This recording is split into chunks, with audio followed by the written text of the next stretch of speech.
ये line ration के लिए नहीं है, ना ही बाढ़ राहत के लिए। ये लाइन है ये साबित करने के लिए कि आप यही के हैं और आपको वोट देने का अधिकार है। हिंदुस्तान की सियासत का गढ़ बिहार, जहां कुछ महीनों बाद असेंबली इलेक्शन होने वाले हैं, वहां एक तूफान आहिस्ते आहिस्ते पनप रहा है, जिसका नाम है स्पेशल इन्वेस्टिगेशन एंड रीवेरिफिकेशन, यानी SIR। सरकारी तौर पे ये वोटर लिस्ट की एक रूटीन सफाई है, लेकिन जमीन पे लोग इसे कुछ और ही बुला रहे हैं।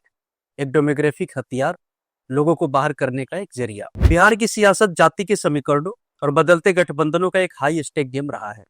2024 लोकसभा चुनाव में एनडीए गठबंधन को बहुमत जरूर मिला, लेकिन असेंबली चुनाव एक अलग इलेक्शन होता है। स्टेट में नीतीश कुमार की एनडीए सरकार के लिए एक एक वोट कीमती है, और इसी सुपरचार्ज माहौल में SIR को लॉन्च किया गया है।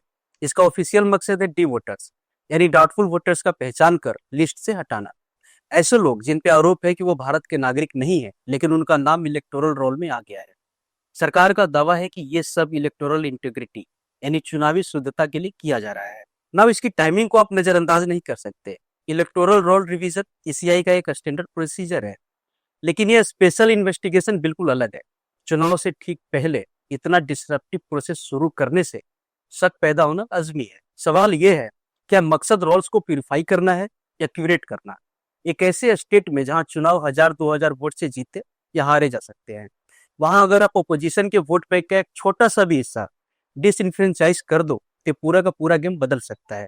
इशारा साफ है, ये प्रोसेस एक स्ट्रेटेजिक कदम हो सकता है, जिसका निशाना वो समुदाय हो सकते हैं जो परंपरागत रूप से विपक्ष को वोट देते आया है, खासकर आरजेडी का कोर वोटर, मुस्लिम और यादव कॉम्बिनेशन, और साथ ही महादलित और दूसरे कमजोर वर्ग के लोग इसके रडार पे आ सकते हैं। इन सब से अगर कोई सबसे ज्यादा अफेक्ट होगा तो बिहार के गरीब, दलित और माइनॉरिटीज होंगे। वेरिफिकेशन के नाम पे ये उन लोगों का वोट देने का अधिकार छीन सकता है। ये जानते हैं कि विकास के नाम पे ये जीत नहीं सकते, इसलिए समाज को बांटने और चुनाव में धांधली करने के लिए हथकंडे अपनाए जा रहे हैं। अब ये सब करने का ऑब्जेक्टिव क्या हो सकता है? तो 3-4 चीजें मेरे दिमाग में आती है जो SIR कराने के पीछे का मोटिवेशन हो सकता है। पहला, टारगेटेड हैरेसमेंट। एनडीए को पता है कि उनको समाज के कौन से लोग वोट करते हैं, तो ऐसे लोग या कम्युनिटीज जो उनके वोट बैंक नहीं है, खासतौर पे मुस्लिम्स और दलित बहुल इलाकों में वेरिफिकेशन नोटिसेस भेजकर शायद हो सकता है कि कुछ लोग फिल्टर आउट हो जाए। दूसरा, कम्युनल एंड कास्ट प्रोफाइलिंग। ये सब करके एक डर का माहौल बनाया जाता है, ताकि कमजोर लोग बेरोजगारी और महंगाई जैसे मुद्दों को छोड़कर अपनी पहचान और नागरिकता साबित करने में उलझ जाए। और तीसरा, वोटर सप्रेशन। ब्यूरोक्रेटिक हर्डल्स खड़ी करके मे बी एनडीए उन कम्युनिटीज का वोटर टर्नआउट कम करना चाहती हो जिनके वोट उन्हें नहीं मिलते। ये वीडियो में जो महिला आपको दिख रही है वो बिहार के सुपौल जिले की संथलिया देवी है, जिनके 5 बेटे हैं और 5 मजदूरी के लिए पंजाब में है। अब ऐसे सिचुएशन में वोटर लिस्ट से नाम जुड़ाने की पूरी जिम्मेदारी इनके ऊपर है, और इन सबके पास आधार कार्ड तो है, लेकिन ना इनके पास कोई पहचान पत्र है और ना जन्म प्रमाण पत्र है।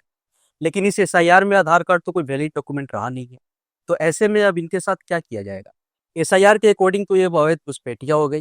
फिर क्या इन्हें और इनकी फैमिली को सरकार बांग्लादेशी या फिर पाकिस्तानी बताएगी? आप लोग को यह जानकर हैरानी होगी कि बिहार का 73% एरिया बाढ़ प्रभावित क्षेत्र है, और जब बाढ़ आता है तो उनके घर डूब जाते हैं। तब ये लोग अपना घर छोड़कर सड़कों पे रहते हैं। अब ऐसे सिचुएशन में वहां का आदमी अपना जान बचाएगा या फिर पहचान पत्र लेके घूमता रहेगा? संथलिया देवी की कहानी कोई अनोखी कहानी नहीं है। बिहार में हर तीसरे चौथे घर की यही कहानी है। हस्बैंड या लड़के बिहार से बाहर गुजरात में, पंजाब में या बम्बे में मजदूरी कर रहे हैं।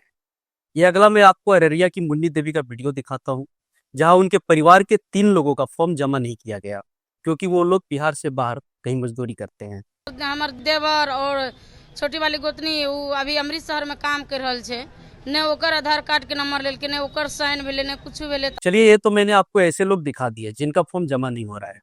अब आगे बात करते हैं ऐसे लोगों का जिनका फॉर्म जमा हो रहा है, लेकिन वो भी परेशान है। क्यों? क्योंकि उनको रिसीविंग नहीं दिया जा रहा है। अब रिसीविंग नहीं है तो कुछ प्रूफ नहीं है कि फॉर्म जमा हुआ है या नहीं हुआ है। अगर कल को सारे डॉक्यूमेंट्स रहते हुए भी आपका नाम अगर वोटर लिस्ट से हट जाए तो आपके पास क्या प्रूफ रहेगा? आप ऐसे सिचुएशन में क्या करेंगे? अच्छा, 2 फॉर्म गया है? हाँ, गया है। यहाँ कोई BLO आपको कह सकते हैं कि 2 फॉर्म लेके जा रहे हैं? आप लोग 2 फॉर्म लेके जाते हैं, एक दे के किसी को आते हैं एक्नॉलेजमेंट, एक ही फॉर्म लेके जा रहे हैं ना, एक ही फॉर्म लेके जा रहे हैं। अब BDO साहब उधर गए, पता नहीं किसको खोजने के लिए। ये हाल है हमारे देश की कार्यपालिका की। मुझे लगता है आज की डेट में हमारे देश में कार्यपालिका जैसा रिलैक्स जॉब कुछ नहीं है। डिपार्टमेंट में क्या चल रहा है कुछ पता नहीं, बस कुछ भी सेक्सी सा बोल के निकल जाओ। आपने एटीट्यूड तो देखा ही होगा अभी वीडियो साहब का, ये देख के कहीं से नहीं लग रहा कि इनको इसकी परवाह है भी कि इनके ब्लॉक में क्या चल रहा है। अगर कुछ लोगों को रिसीविंग नहीं मिल रही और अगर कोई आकर बता रहा है तो उसको नोटिस में लेकर ठीक करने की बजाय साफ बोल रहे हैं कि किसने बोला आपको। तुम्हारे बीएलओस खुद तुमसे 1 मीटर की दूरी पे खड़े होकर बता रहे हैं कि वो रिसीविंग नहीं दे रहे हैं और तुमको पता ही नहीं है। अब लोगों को इसमें कठिनाइयां क्या आ रही है? तो सबसे पहली है कागजों की कमी।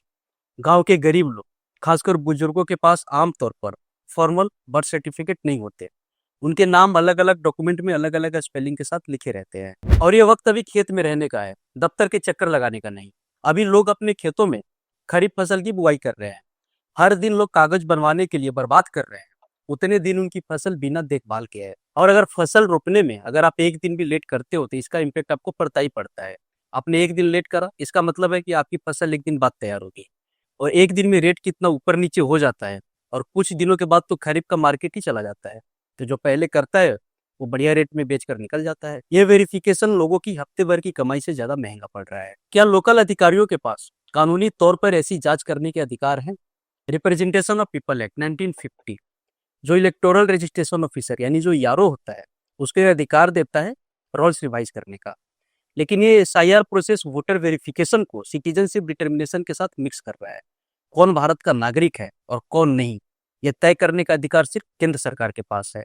अंडर सिटीजनशिप एक्ट 1955 एक ब्लॉक का अधिकारी या एक पुलिस कांस्टेबल सिर्फ शक के आधार पर किसी को डाउटफुल वोटर नहीं बना सकता। एसआईआर ने कई कॉन्स्टिट्यूशनल प्रोविजन को भी दांव पर लगा रखे हैं। आर्टिकल 326 जो सभी एडल्ट नागरिकों को वोट देने का अधिकार देता है। कोई भी प्रोसेस जो मनमाने ढंग से किसी को इस हक से वंचित करे वो इसका उल्लंघन है। आर्टिकल 14 जो कहता है कि कानून के सामने सबको बराबरी का अधिकार है। अगर एसआईआर किसी खास कम्युनिटी को टारगेट कर रहा है तो ये इसका साफ साफ उल्लंघन कर रहा है। ये process election commission of India जो एक कॉन्स्टिट्यूशनल बॉडी है और स्टेट गवर्नमेंट जो एक पॉलिटिकल एंटिटी है उसके बीच की लकीर को धुंधला कर रहा है। सुप्रीम कोर्ट में भी कई सारे पीआईएल्स फाइल की गई हैं जिसमें कोर्ट से इसे तुरंत रोकने की मांग की गई है।